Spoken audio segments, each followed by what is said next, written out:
So it's great to have all these freedoms and endowments. But it also comes with responsibility. All of a sudden we become aware that we are responsible for our own happiness.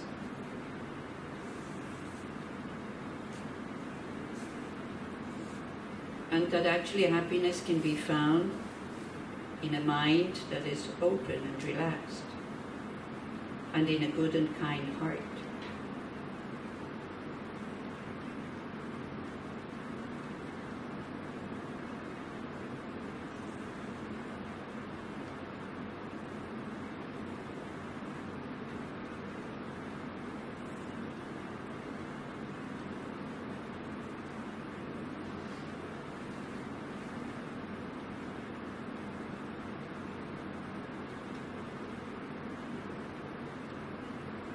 So if you think that those are positive aspects of a mind, like kindness, love, compassion, wisdom,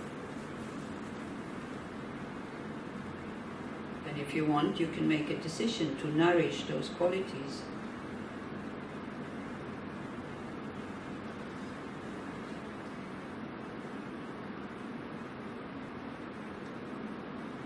And to find out what kind of outer conditions make it difficult for you to nourish these qualities.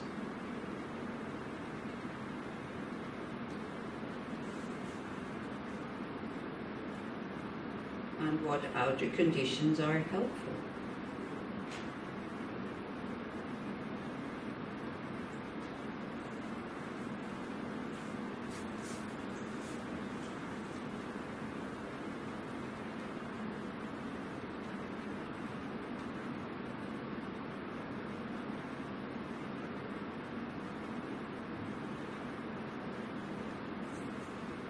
And again, very consciously, we start to think about these outer conditions that make it possible for us to practice these things. And we just very simply appreciate. Not with a sense of guilt that we're not using them enough and that we're too distracted and too much interested in daily life and so on.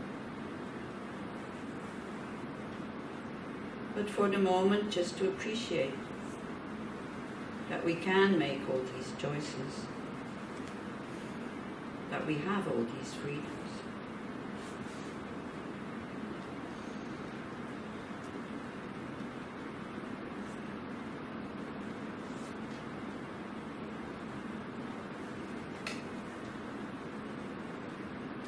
So whatever we think has an influence on the mind. We can think, oh, I'm such a poor thing, I'm such a victim. And then see how that makes you feel. All of us has pain, troubles, problems. Sometimes overwhelmed with what is happening. It's part of our existence as a human. But all of us also have good qualities that we can appreciate.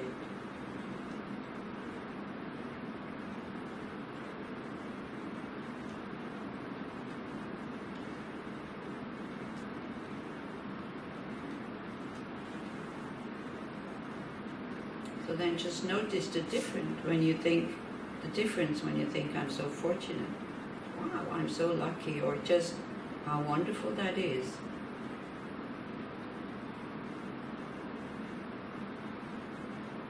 That I have all these qualities.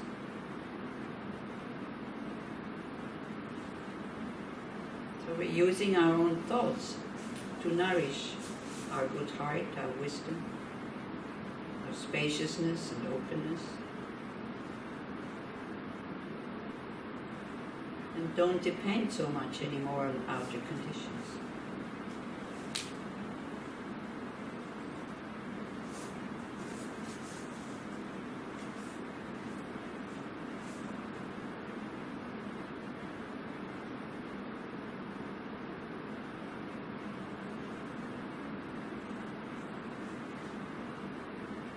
I think by just sitting like that and observing the mind and looking what these thoughts are creating as a sensation in the mind or in the body, all of a sudden we start to get some confidence that we have much more power sometimes than we think we have. That it's just a matter of training and a matter of knowing what we want.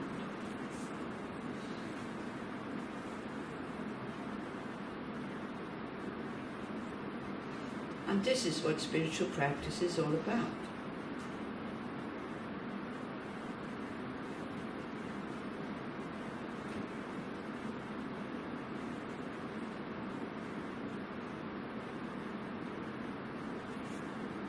Start to believe in the potential that we have,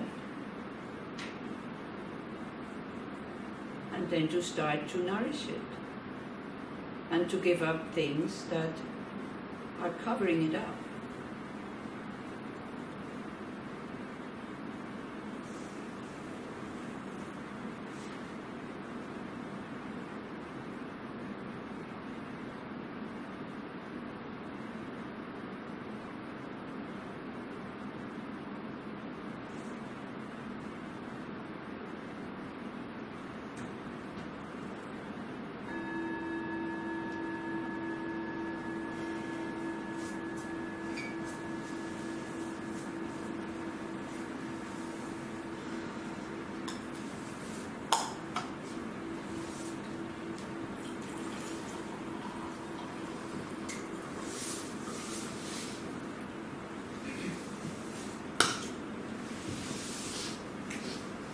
Okay.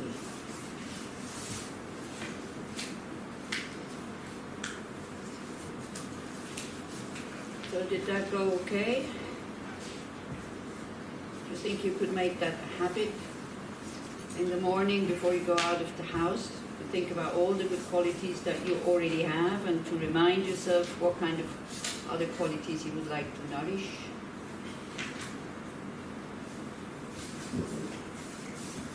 Make a note on your mirror. You know, usually we always check the outer appearance before we go out of the house. At least probably most of you do. I don't. Because I don't have hair, so then there's nothing, I don't have makeup, I don't have hair. So there's nothing I can fiddle around with. So then I don't look in the mirror before I leave. So probably most of you do because you have hair. But that doesn't mean that then I look at my interior and see how that is. That also I forget sometimes.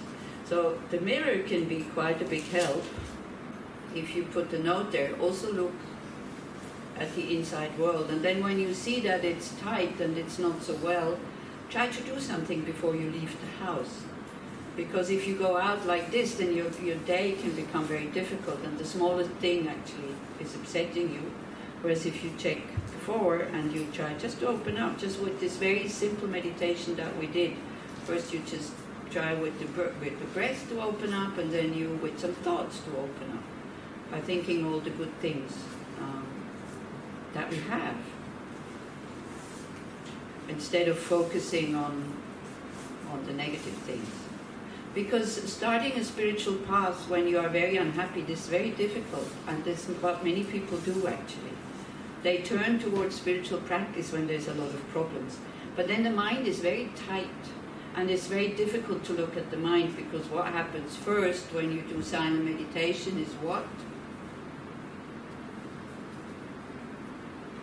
Naturally you open up, you're full of light, and you're full of love. Is that what happens?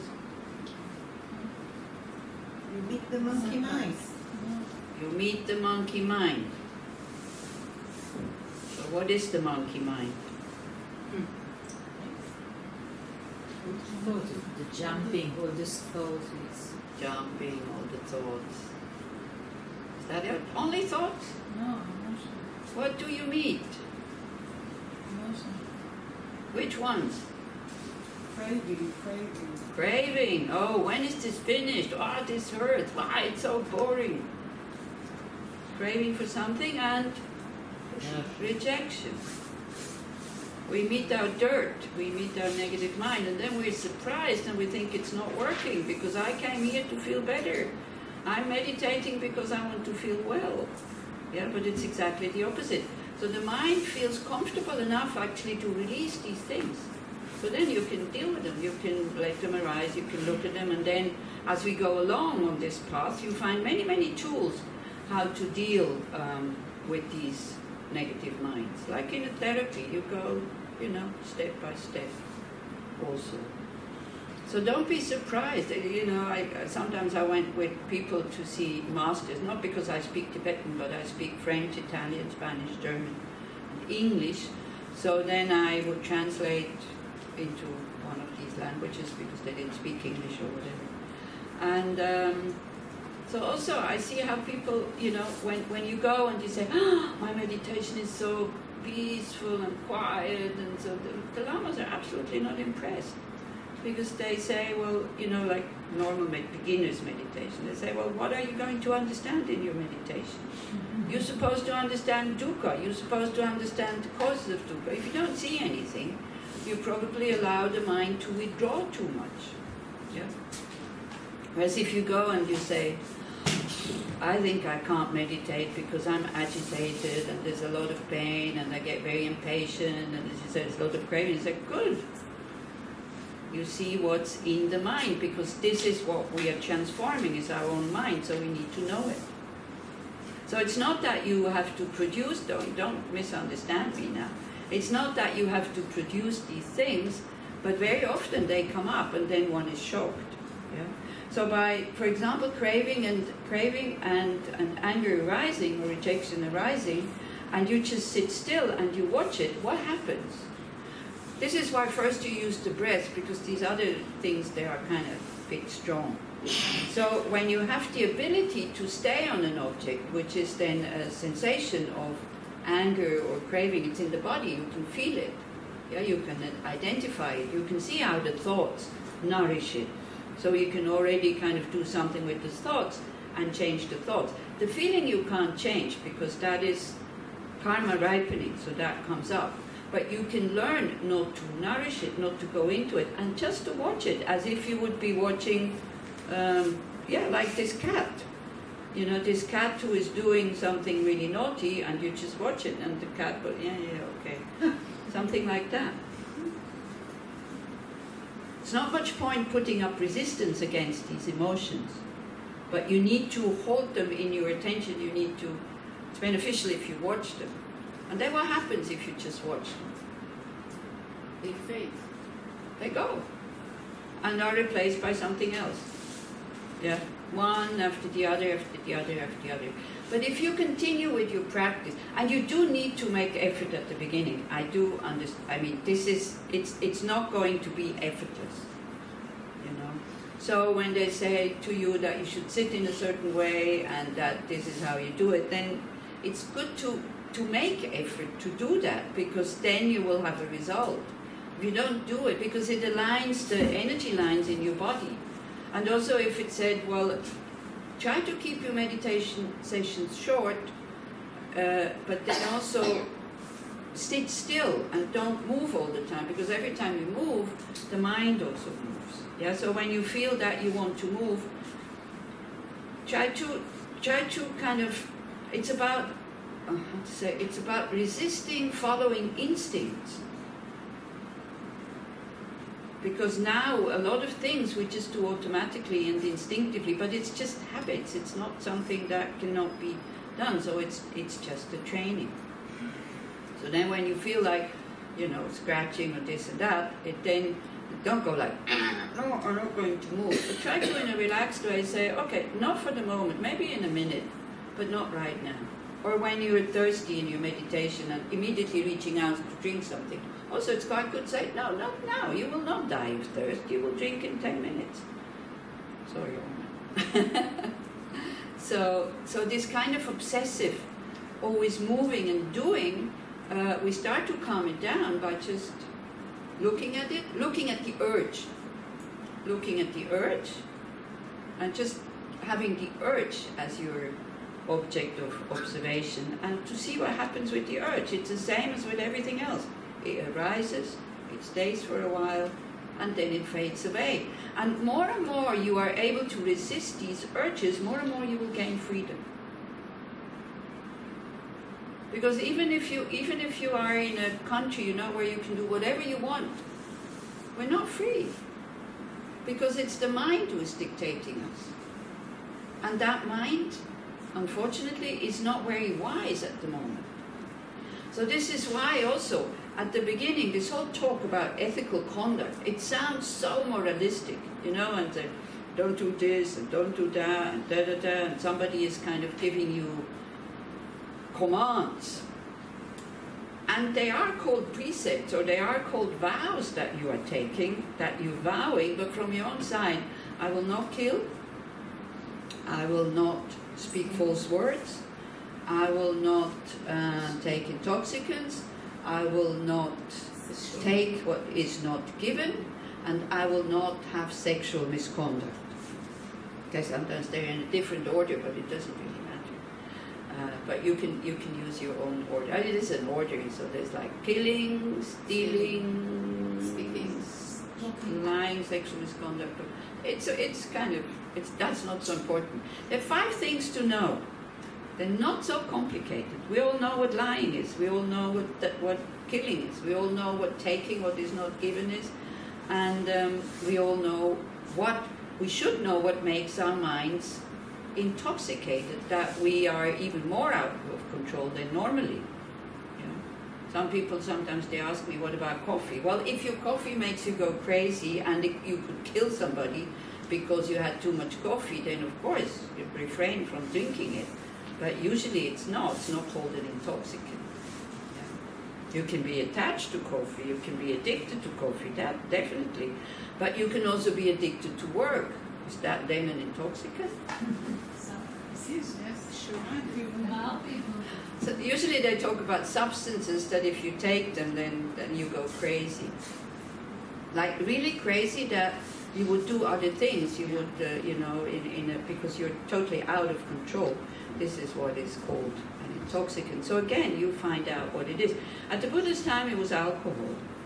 Yeah, that they said that it's alcohol who intoxicates the mind. And even today we can see there's a lot of suffering because of that, because of addiction to alcohol. I was an alcoholic. I was a snobbish alcoholic because I had a lot of money, right? So I never drank anything cheap. Also I had a restaurant, so it wasn't, nobody noticed it really. I mean, nobody noticed that it was normal that you drink a lot when you have a restaurant. So, but then coming off it is like, it's hard work, so please do not push anybody or judge anybody who is trying to get off an addiction when they're in a bad mood, because you are in a bad mood, because what you need as crutch is missing, right? And we're all kind of addicts to something, so it's okay. So if you haven't started yet, so it's quite good not to try it out, I think. So why ethical conduct is stressed is because also, like why these vows are given, it's quite restricting, I do admit, and because we know also Christianity, Judaism, the 10 Commandments, then, well, who is this God who tells me what I should do? I want to be free, I'm not going to abide by it. It's more like we see how it creates suffering when we do these actions. So it is quite restrictive at the beginning. It's like when you're a kid and you have a bicycle and you have these, these 2 wheels, what are they called? Support wheels or something like that? Yeah. So it is to support your spiritual practice. Because if you do spiritual practice, I guess it's not because you want to become famous. I hope. So it's also very good to ask yourself, why am I doing this? Why am I putting myself through that? Yeah? So if it is in order to become more kind, and more relaxed and more open and more wise, then we need these restrictions so that the mind can calm down. Because how many of us, you don't need to hold up your hands, it's just you can think yourself, how many times have you already spent maybe sleepless nights because you hurt somebody? Or because you acted in an unethical way, and even in such an unethical way that maybe the police or the law can come to get you? And how many moments of real happiness have we had by hurting somebody, or by stealing, killing, intoxicants, sexual misconduct, and all that? Can you see the difference? No? Growing vegetables in the garden means sometimes dealing with killing insects. Yeah. Yes. I find myself questioning myself what to do about it. Yeah. Knowing that it's killing, knowing that we can't avoid it, making prayers to become a Buddha, that we don't need to grow vegetables anymore, and that we don't. No, I'm not joking, because they don't need food for their body, right? The Buddhas.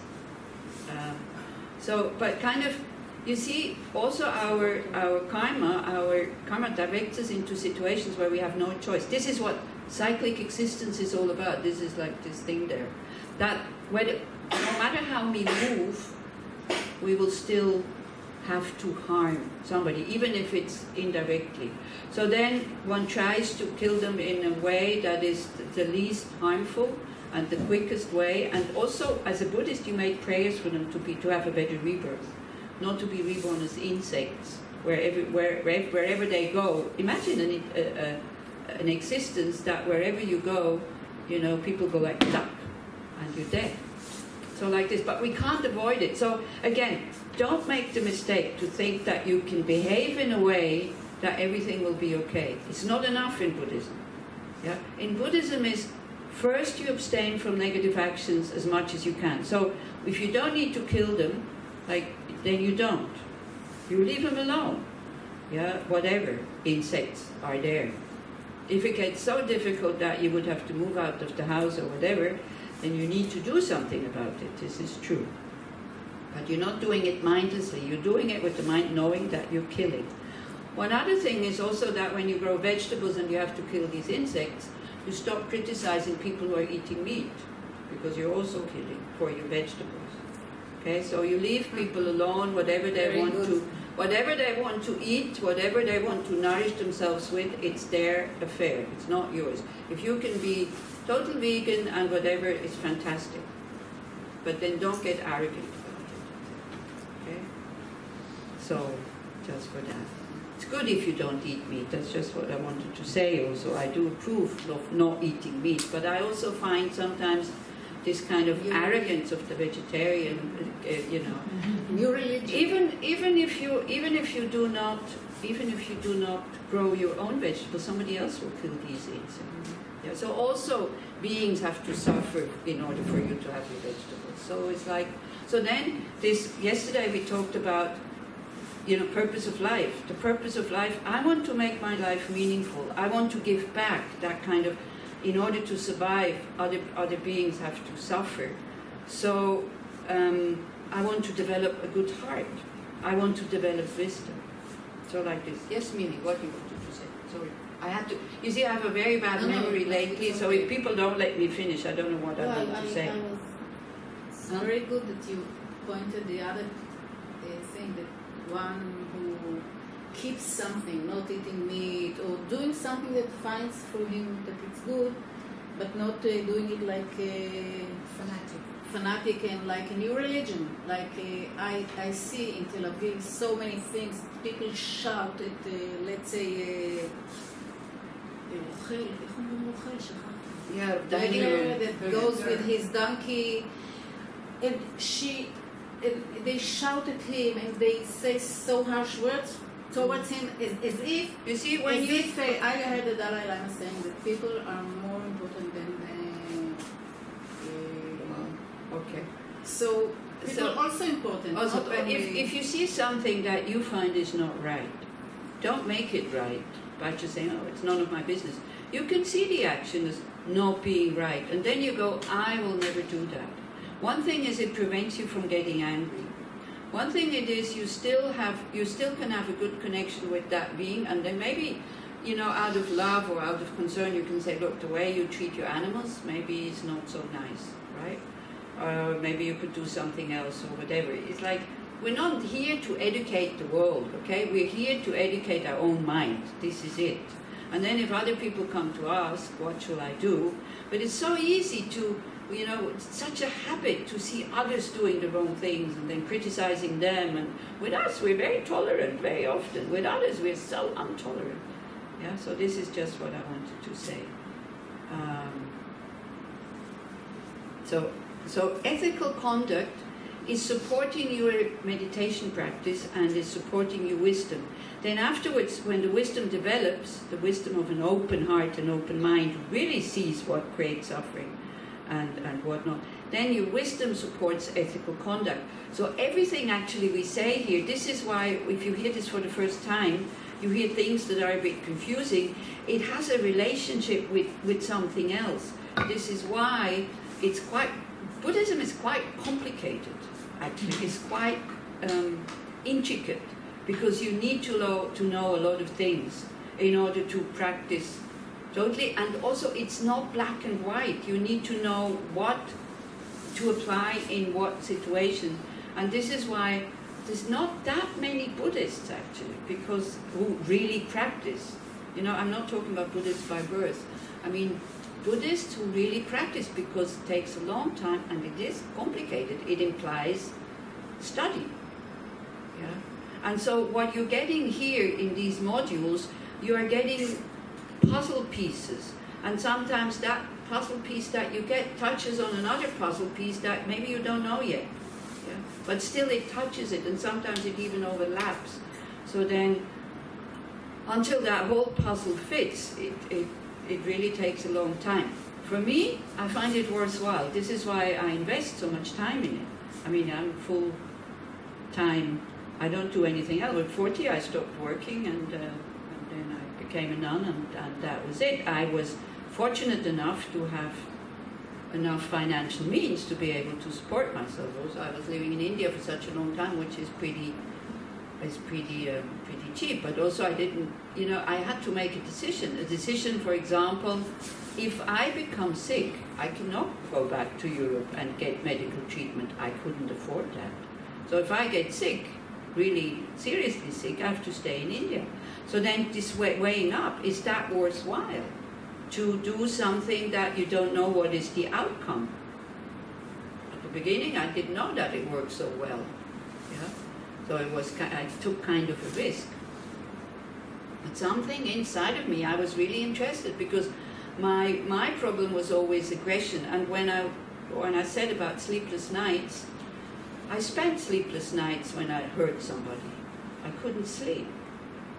I really felt guilty and bad. And also I had this thing that some people would come into my field of vision, and I had just instant aversion for them. I just couldn't bear them. And I was really horrible to them. I didn't want to be horrible, but I was. And it took me Buddhism to give me tools how to dissolve that. You see, even though we don't want our negative emotions, if we don't have tools to work with them in a skillful way, they just increase. And then you become really unhappy with yourself also, and then the alcohol, who kind of made me more relaxed, and blah, blah, blah, and this whole thing. So this is how it goes. So I was very happy to find Buddhism and then to practice, but that doesn't mean everybody has to practice it. Yeah. I'm just presenting you the things from my side, because this is all I can do. Yeah. Okay. So the ethical conduct, it really supports your peace of mind, basically. If you decide that you want to be ethical, if somebody else forces it on you, it's not working. You're not allowed to, and you must. It doesn't work. It really doesn't work. Yeah? Whereas I want to be ethical, then slowly we go on that path. Now, from the Buddhist point of view, now we will go to that image there. Why ethical conduct also is so important. I have to check how much time I have. Yeah, half an hour, that's okay. Why ethical conduct is so important? Because whenever we do an unethical action, and maybe I go through these 10, so that if you haven't heard it before, so that you know the list, right? So there's 3 of body, and 4 of mind, 3 of body, 4 of speech, and 3 of mind, okay? So the 3 of body are killing, stealing, and sexual misconduct.